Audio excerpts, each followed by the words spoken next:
Hey everyone, Duke Nougat 3D here with another mask to review in my collection, and today we have a rather uncommon variant of the Acme Full Vision line of air purifying respirators.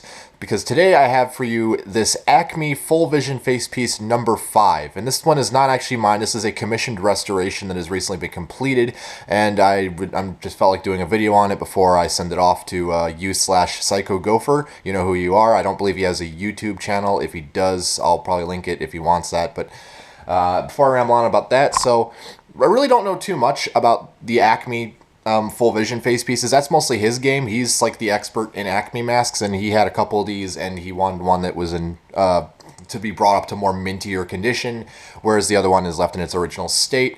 And I did a decent, I basically gutted this entire thing, and not that there's that many parts to it anyways, but essentially the rubber was just caked in dirt and God knows what else, and the paint was chipping off the lenses and other metal hardware, and most importantly, the threads were dented on the front.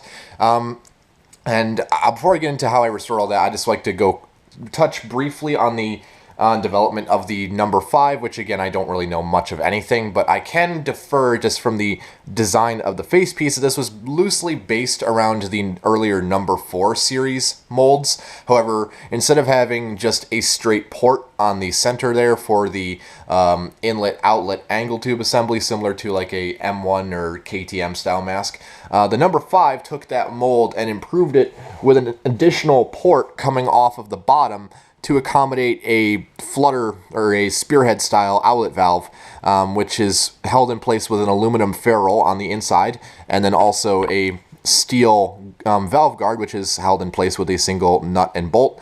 And really nothing much to say about that. It's a very interesting design. You don't normally see a lot of masks that just mold the valve assembly into the facepiece. It's not quite a very common thing to see. And obviously you have this very large proprietary industrial thread, which is meant for Acme's specific line of canisters for this mask. And there was a decent variety of filters that this mask used. The more commonly known one is a sort of cone-shaped filter, which I think is very aesthetic and unfortunately is missing with this example. And I know Psycho Gopher actually does have one of the later canisters for this mask where it's just a cylindrical style. I don't know the designations of the canisters, and as far as the actual purpose and intent of this mask, I would assume it to be just basically like all of their other chin canister style masks, where it was mostly geared towards law enforcement and some industrial applications where a lighter weight is needed over a hosed mask and so on and so forth.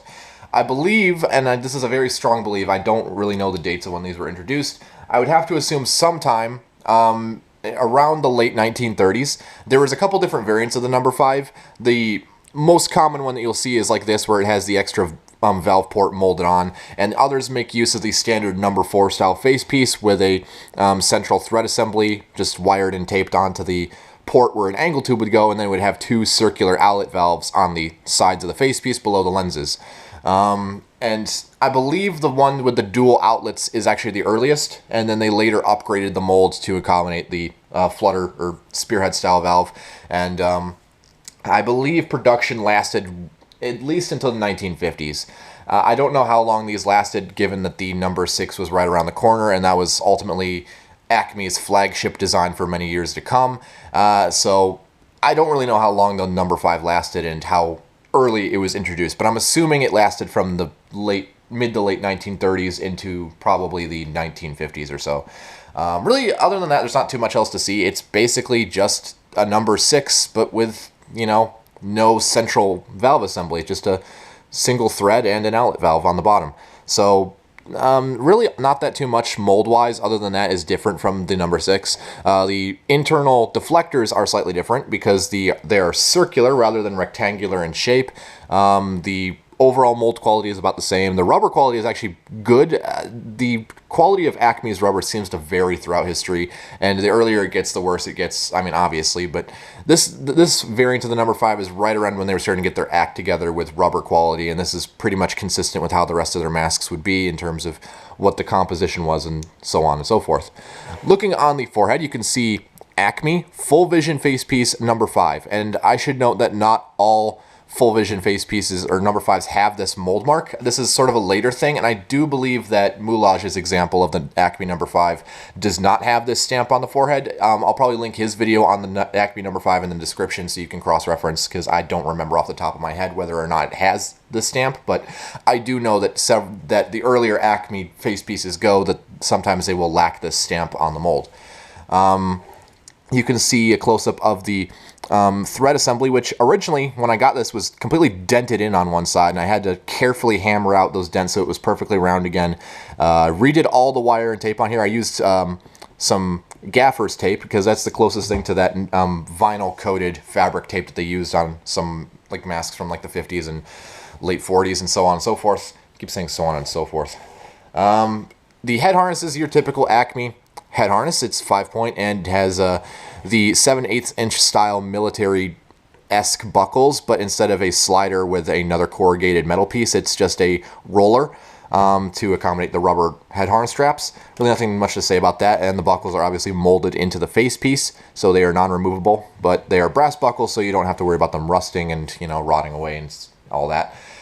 Really nothing much to say externally, so I guess I'll take it off the head and show off the internals. Not that there's much to see inside of there, but whatever. Might as well anyways. So inverting the face piece.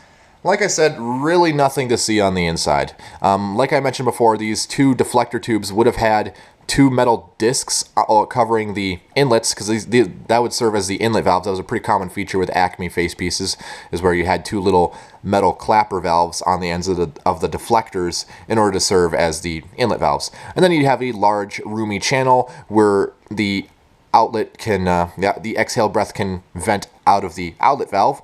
And it's a very good design, because it not only would prevent this big recession here would trap plenty of moisture and would prevent any salivation, condensate, whatever, any sort of moisture from venting down into the filter again. So that is a good feature.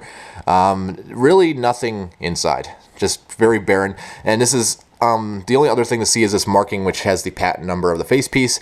And this is interestingly before Acme started putting the place chin here marking on the inside, which is kind of humorous. It's like, hey, dumbass, wear it this way.